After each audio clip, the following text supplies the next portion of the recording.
Salam, salam, outsider. Le débrief commence maintenant.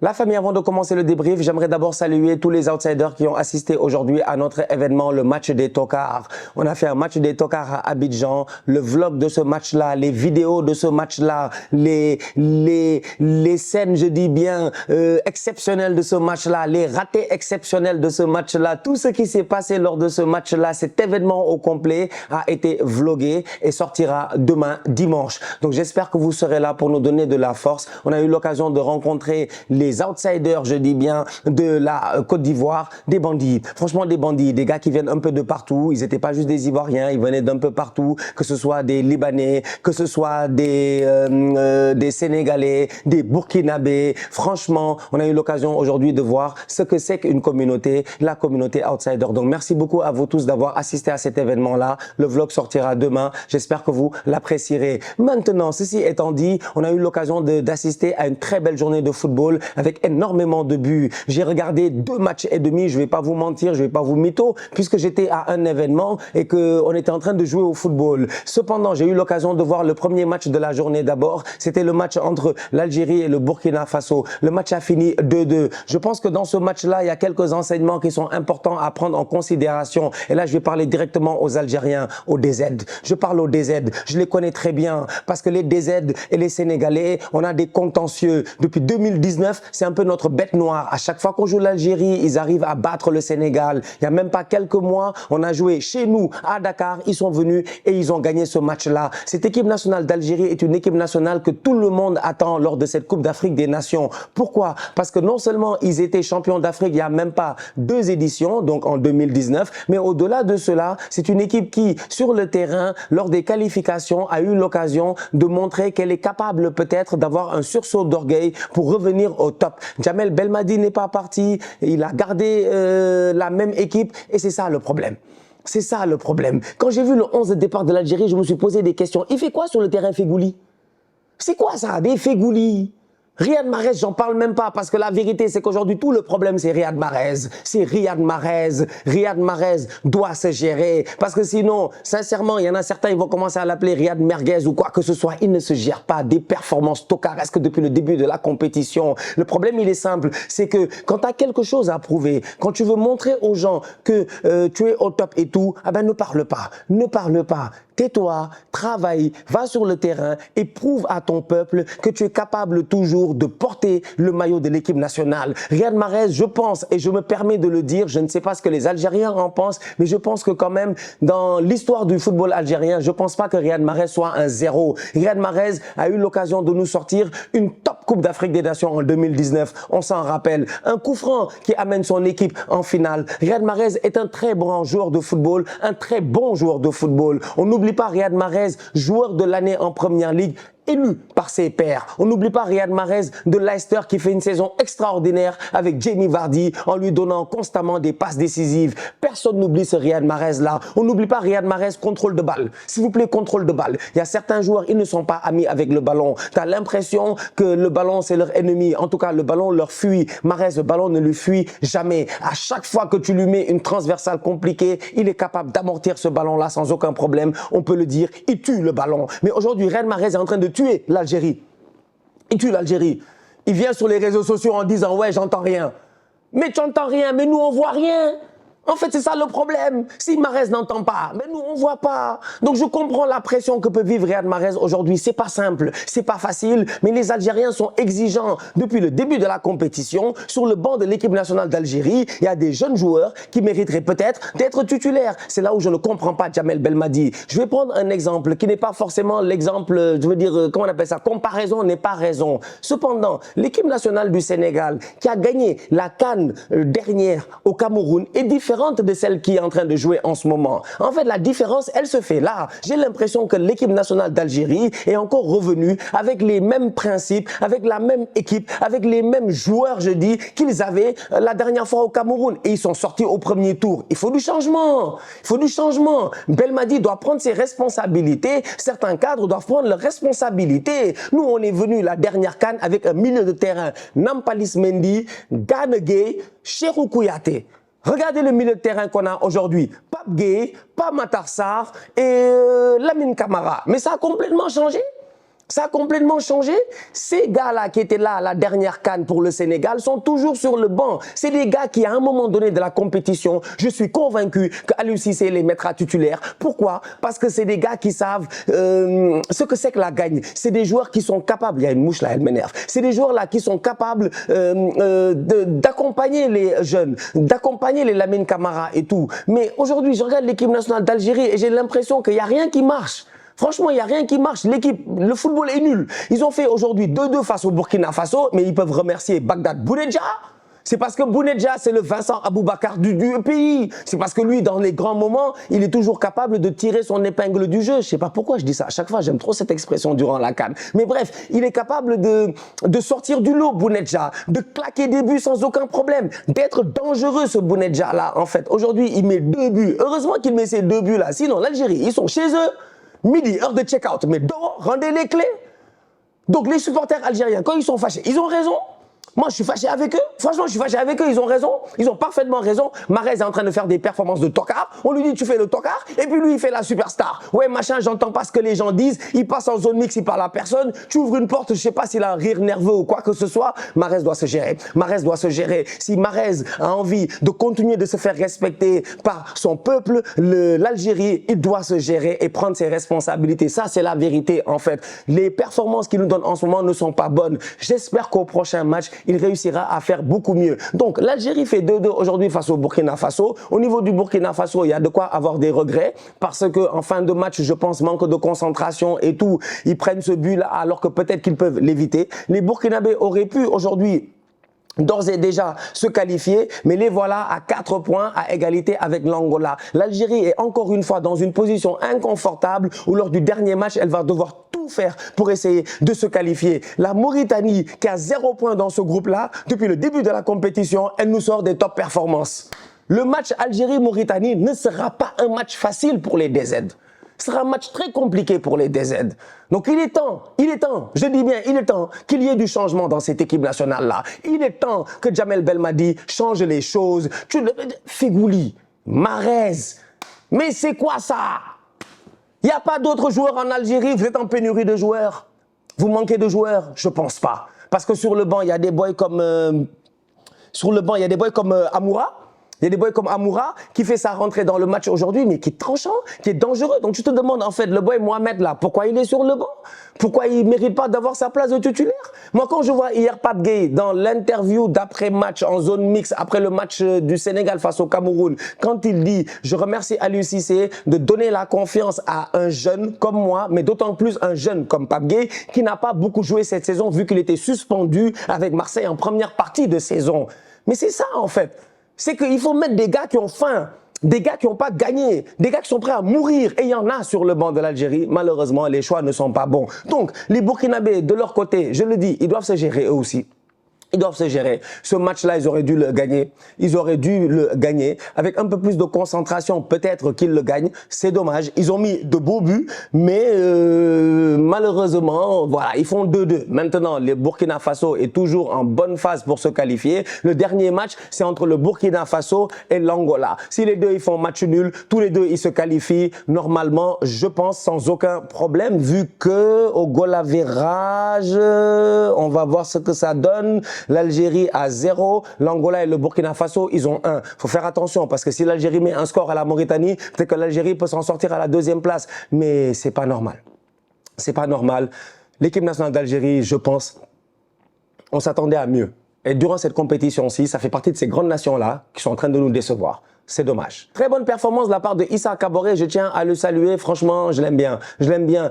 Avec Epta, le jour où on a pris l'avion pour arriver en Côte d'Ivoire, ce jour-là, à Roissy-Charles de Gaulle, on a rencontré Issa Kaboré. On a discuté avec Issa Kaboré. Un bon gars. Franchement, un bon gars. Il était avec sa femme et ses enfants. Un boy, sincèrement, il se prend pas trop la tête. Il n'a aucun problème. On l'a même vanné sur Luton et puis tout ça et sur la saison qu'il est en train de vivre. Il a pris ça à la rigolade. Franchement, c'est un bon gars. Et durant cette compétition-ci, eh ben, c'est un penalty maker. C'est un penalty maker. Le Burkina Faso a eu son 2e penalty de la compétition. Encore une fois, c'est Kaboré qui fait un bon débordement, qui est dangereux, qui réussit à contrôler un ballon. Il prend une semelle carrément. Il y a penalty. Je vous l'ai dit, jurisprudence, Mostafa Mohamed, durant cette compétition-ci, depuis Mostafa Mohamed, tous ces contacts-là, c'est des pénaltys. Si Osimhen a eu un pénalty la dernière fois, Côte d'Ivoire-Nigeria, c'est normal que Kaboré l'ait eu aujourd'hui. J'espère que le Burkina Faso va sortir de ce groupe-là, parce que c'est une équipe qui, durant ces dernières CAN, nous a montré des choses intéressantes. À la dernière CAN, ils étaient déjà demi-finalistes. Aujourd'hui, leur performance, elle est bonne, mais l'Algérie aussi a montré qu'ils ont de grands joueurs, Bounedjah, tout ça, des gars qui ont cette faim-là. Et Bounedjah, tu sens qu'il a faim. Tu sens qu'il a faim. Mais Mahrez, tu sens qu'il n'a pas faim. Franchement, je suis désolé quoi. Je suis désolé. J'ai rien contre Riyad Mahrez, mais Riyad Mahrez quand même doit faire beaucoup mieux. Il doit faire énormément beaucoup mieux. 57 buts ont été marqués depuis le début de la compétition. C'est ça qui est la vérité. C'est de ça dont il s'agit. Si on doit prendre notre prêcheur, là, notre ami prêcheur Rigobert Song, eh ben, il faut le dire, c'est de ça dont il s'agit. C'est de ça qu'il s'agit ou je sais pas quoi. 57 buts depuis le début de la compétition. C'est exceptionnel. On est là, franchement, sur une Coupe d'Afrique des Nations. On est juste sur la phase de poule et je pense qu'on est tous en train de s'amuser, de s'enjailler et de voir du beau football. J'ai vu des commentaires aujourd'hui qui m'ont fait plaisir. Effectivement, la CAN n'a rien à envier à la Copa América. On n'a rien à envier à la Copa América. Et moi, la Copa América, je la regarde. Je la regarde pourquoi? Parce que je suis sur le même décalage horaire que la Copa América. Donc, personne ne vienne me dire, ouais, Stan, les matchs de Copa à 4 h du matin, tu les as pas vus. Je les ai vus. Je les ai vus. Je les ai vus. Je suis sur le même décalage horaire que les gars de l'Amérique du Sud. C'est du n'importe quoi, la Copa América. Il n'y a absolument rien d'intéressant. Ils sont là-bas en train de se tacler entre Péruviens et Boliviens. Et même entre Brésiliens et Argentins, ils sont là en train de se tacler, de se blesser, de s'insulter, etc. Demandez à la demi-finale Brésil-Argentine de 2019. Cette CAN, le niveau est spectaculaire. Il est spectaculaire. On n'a pas peur de le dire. Il est juste spectaculaire. L'Angola a joué aujourd'hui face à la Mauritanie et la Mauritanie nous a sorti des bangers. Des bangers, des buts à la Cristiano Ronaldo, crochet, frappe. Exceptionnel, c'était le boy Koita. Je vous l'ai dit la dernière fois, Koita, pas Koita le Malien, mais Koita, pas Koita 3 pas Koita 3 Ça c'est un Koita mauritanien. Ça se voit que c'est un Koita 6 franchement, parce que le but qu'il nous a mis aujourd'hui Koita, je pense que ça fait partie peut-être des plus beaux buts de la compétition. Hier, j'ai pas eu l'occasion de débriefer le Cap-Vert, je m'en excuse. Je le dis encore une fois, je suis pas une machine, donc j'essaie de faire le maximum que je peux au courant de cette compétition. Je suis pas forcément toujours à la maison. Si j'étais que à la maison, là en ce moment à Abidjan, eh ben je ferai toutes les vidéos, mais on a des déplacements, on va au stade, on revient, c'est éprouvant et tout, donc voilà, vous pouvez imaginer tout l'effort physique qu'on essaie de mettre. Mais j'ai vu ce qu'a fait le Cap-Vert hier, j'en ai pas parlé, des buts de malade, des coups francs de 40 mètres, je sais pas c'est Juninho, je sais pas c'est Bébé, je te jure la mouche là, je sais pas si vous la voyez sur l'écran, mais elle me fatigue, elle est là en train de trucs comme ça, je sais pas à quoi elle joue en fait. Toi, dès que le débrief finit, c'est toi et moi, octogone sans règle, je te kill, je vais la killer. Il y en a 2. Oh putain, j'en peux plus. C'est incroyable. J'en peux plus, je souffre. Je souffre. Bref, Koita, top performance de sa part aujourd'hui. Très belle frappe. C'est dommage pour les Mauritaniens parce que depuis le début de la compète, ils nous montrent de très belles choses. Mais ils ont 0 point, quoi. C'est dommage. C'est vraiment dommage. Un beau football, mais qui n'a pas tant de rendement qu'il faut. Les Angolais aussi nous ont sorti une très belle performance, doublée de la part de Gelson. Je pense que c'est une équipe qui est, excusez-moi, on reste concentré. Je m'excuse, hein, je m'excuse. Je pense que, parce que ça me déconcentre un peu, donc ça me bug dans la tête.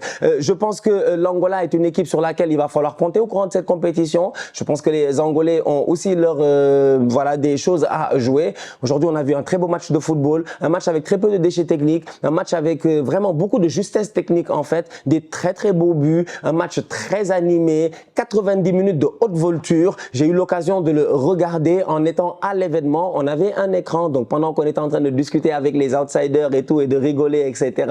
On était tous devant ce match-là. Il y a eu voilà des moments sensationnels dans ce match. Donc on va voir ce que ça va donner dans ce groupe. À la fin de la journée, comme j'ai dit tout à l'heure, t'as l'Angola qui a 4 points, t'as le Burkina Faso qui a 4 points, t'as l'Algérie qui va jouer toute sa vie contre la Mauritanie et je pense que l'Algérie-Mauritanie sera un match très difficile. Je pense que ce sera un match très difficile. Je pense que tout est encore possible dans ce groupe. Donc j'ai hâte de voir lors de la dernière journée ce qui va se passer. Dernier match de la journée, ça a été entre la Tunisie et le Mali. La suite binaire, le match binaire. On est fatigué, on est fatigué.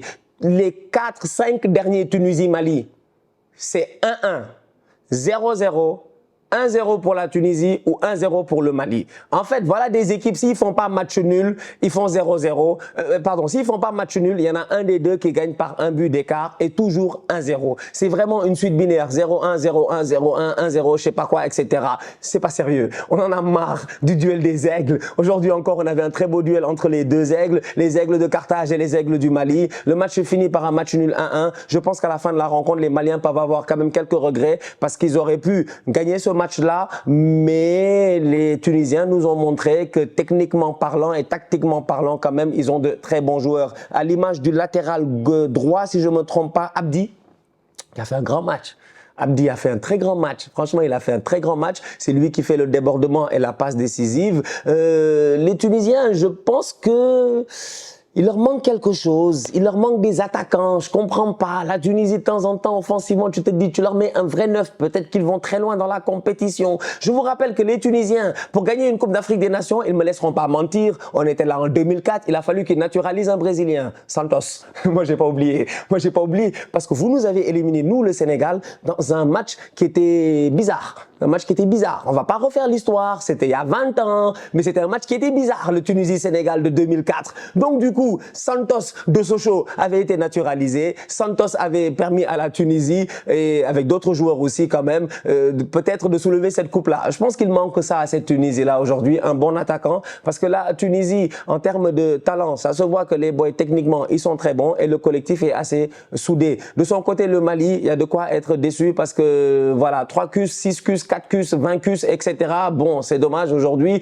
Sinayoko a fait le but de Sinayoko pour moi est très beau. Il est très très beau parce qu'il a de l'explosivité. Il explose entre les deux défenseurs tunisiens. Il réussit à mettre une frappe qui est totalement hors de portée du gardien. Même pas la peine de discuter. Le gardien tunisien, il n'est pas absolument rien. Il aurait pu plonger ou pas, mais ça change rien. La balle l'angle est tellement fermé, non, est tellement tracé, fermé ou je sais pas quoi, le poteau rentrant est sensationnel. Donc on a vu une belle équipe du Mali qui récupère 4 points là depuis le début de la compétition. Je pense que les Maliens auraient pu se qualifier aujourd'hui s'ils s'étaient un tout petit peu plus gérés, mais ils peuvent avoir des regrets. Cette équipe nationale du Mali, ils se sont créés de belles occasions. Ils se sont vraiment créés de belles occasions. On a vu un Samasekou qui a été très très bon, Doumbia a été très très bon, Sinayoko comme j'en ai parlé, il a été très bon. Koita, son match pour moi il a été moyen. Bon, Koita, si je comprends pas, peut-être qu'on lui a pas donné ses 3 cuisses de poulet, s'il vous plaît, s'il vous plaît, s'il vous plaît, je demande à l'équipe nationale du Mali de vraiment veiller à ce que Koita puisse manger ses 3 cuisses de poulet parce que ça peut lui permettre de nous mettre des bangers.